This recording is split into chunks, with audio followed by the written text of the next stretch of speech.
Bismillahirrahmanirrahim. Bismillahirrahmanirrahim. Assalamualaikum warahmatullahi wabarakatuh. Puji syukur kita kepada Allah Subhanahu wa taala atas segala karunia-Nya dengan ucapan alhamdulillahirabbil alamin.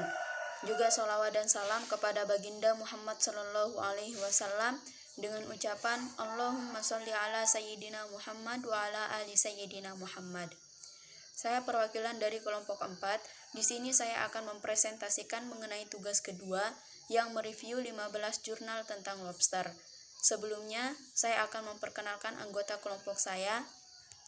Yang pertama ada Rosita Maulidan, yang kedua ada Husnul Khotimah, dan yang terakhir ada saya sendiri atas nama Eva Fajriani. Langsung saja ke judul yang pertama, yaitu Keanekaragaman dan Potensi Lobster Malacostraca palinuridae di Pantai Pamengpet, Garut Selatan, Jawa Barat, volume 35 nomor 1, Januari 2018, halaman 10 sampai halaman 22, termasuk dalam jurnal Biosfera. Hasil dari Pantai Pamengpek hanya terdapat 3 jenis yang dominan, yaitu yang pertama Panulirus homarus, Panulirus longipes, dan Panulirus versicolor. Lobster tersebut sangat dominan karena merupakan jenis udang karang yang terdapat di perairan karang dan terumbu karang beriklim tropis, subur dan mempunyai suhu rata-rata 280 derajat Celcius. Kemudian kelebihan dari penelitian tersebut yaitu udang karang atau Panulirus sp atau lebih dikenal dengan sebutan lobster merupakan komoditas perikanan yang potensial dan bernilai ekonomis penting.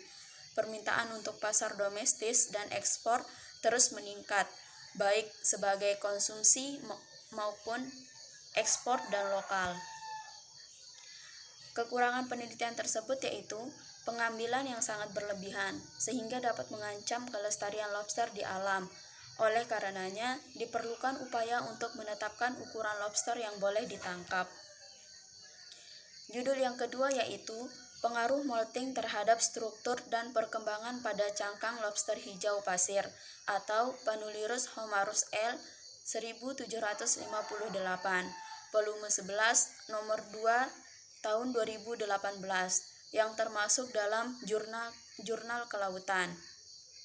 Hasil penelitiannya di sini yang telah dilakukan dapat diketahui bahwa terdapat 31 dari 35 lobster yang dibudidayakan berhasil untuk melakukan molting kedua. Cangkang lobster secara umum terdiri dari kutikula yang terdiri dari 2 bagian. Kelebihan dari penelitian tersebut adalah cangkang lobster memiliki rasio berat yang lebih tinggi dibandingkan dengan daging lobster. Cangkang lobster Postedicis memiliki rasio berat cangkang tertinggi, sedangkan pada lobster edicis memiliki rasio berat daging yang paling tinggi. Kekurangannya, cangkang lobster sesaat molting memiliki nilai terendah pada kadar kalsium 1,86%. Lanjut pada judul yang ketiga, aspek biologi dan pemerataan daerah. Pemerataan lobster Panulirus sp di perairan kampung Akudiomi Distrik Yor Kabupaten Nabire, volume 1 nomor 1 tahun 2017, termasuk ke dalam Jurnal Sumber Daya Akuatik Indo-Pasifik. Dari hasil penelitian ditemukan 3 jenis lobster yang berjumlah 113 ekor, yaitu Panulirus versicolor dengan jumlah 111 ekor, Panulirus longipes dan Theunus sp berjumlah masing-masing 1 ekor. Berdasarkan hasil pengamatan dan informasi di lapangan, hasil produksi lobster Panulirus versicolor lebih dominan dibandingkan dengan jenis lainnya. Kekurangan dari jurnal tersebut adalah kurangnya pengendalian intensitas penangkapan menyebabkan ukuran rata-rata lobster yang tertangkap semakin kecil. Judul yang selanjutnya, pengelolaan perikanan lobster Panulirus sp dengan metode Ecosystem Approach to Fisheries Management di Kabupaten Simele, volume 5 nomor 1 tahun 2018, termasuk ke dalam Jurnal Perikanan Tropis. Respon memiliki kisaran 22 sampai 46 tahun. Rata-rata umur responden adalah 34 tahun. Latar belakang pendidikan responden nelayan yaitu sebesar 0% tidak bersekolah, 0% SD, 40% SMP, dan 40% SMA sarjana 20%. Kelebihan dari penelitian ini yaitu indikator kualitas perairan tergolong dalam kondisi baik. Kualitas perairan di Simiole tergolong tidak tercemar karena parameter kualitas air masih di bawah baku mutu sesuai Kepmen LH 51 tahun 2004. Indikator status terumbu karang, habitat unik khusus, dan perubahan iklim terhadap kondisi perairan dan habitat tergolong dalam kondisi sedang. Kelemahannya, di Simiole telah terjadi penurunan hasil penangkapan. Kondisi ini terjadi diduga karena semakin tingginya frekuensi penangkapan seiring dengan meningkatnya permintaan pasar terhadap lobster, yang pada akhirnya mempengaruhi jumlah tangkapan lobster di alam. Judul selanjutnya, pertumbuhan lobster batu atau Panulirus penicillatus oliver 1791 di perairan Simiole, Barat Sumatera. Volume 2 nomor 2 halaman 101 sampai halaman 111 tahun 2019. Jurnal Kelautan dan Perikanan Terapan. Hasil penelitian di perairan pantai Simiole menunjukkan bahwa nisbah kelamin lobster batu betina dan jantan relatif seimbang. Untuk melihat populasi suatu organisme dalam mempertahankan populasinya dengan melihat indikator kemampuan suatu populasi untuk tetap bertahan melalui rekrutmen.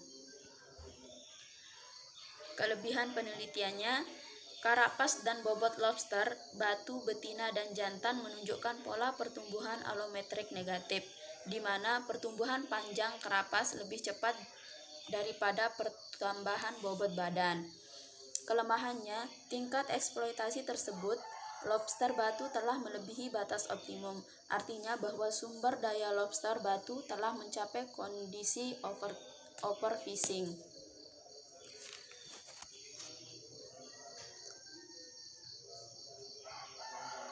Judul selanjutnya yaitu Budidaya Lobster Panulirus SP di Vietnam dan aplikasinya di Indonesia.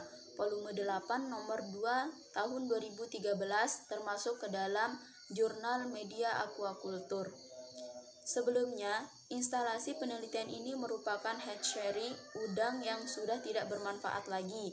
Namun demikian, pembesaran lobster yang dilakukan masih terbatas pada penelitian pembesaran lobster untuk melihat respon pakan buatan dalam bentuk moist pellet. Padat penebaran lobster mutiara yang diaplikasikan dalam bak beton yaitu 7 ekor, bobot 100-600 gram per ekor, lebih tinggi daripada keramba jaring apung sebagai konsekuensi dari mahalnya sarana dan biaya operasional yang digunakan. Kelebihannya, penentuan daya dukung lahan dan kesesuaian lahan hanya dilakukan pada daerah yang tidak berkembang pesat seperti di Vietnam, tetapi juga pada daerah yang baru memulai perkembangan budidaya lobsternya seperti di Indonesia untuk menghindari hal-hal yang dapat menyebabkan penurunan produksi dan ketidakberlanjutan usaha budidaya lobster di masa yang akan datang.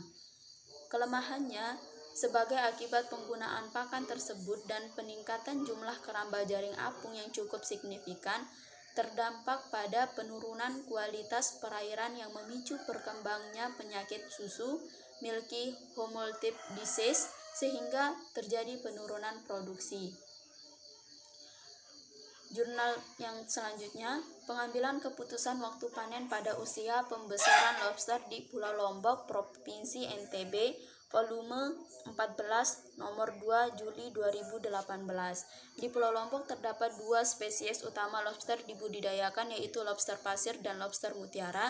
Biasanya pelaku usaha lobster menebar benih lobster pasir dan mutiara perbandingan 3 harga penulis terlebih rendah. Mungkin hanya itu yang dapat saya sampaikan, kurang dan lebihnya mohon maaf. Wassalamualaikum warahmatullahi wabarakatuh.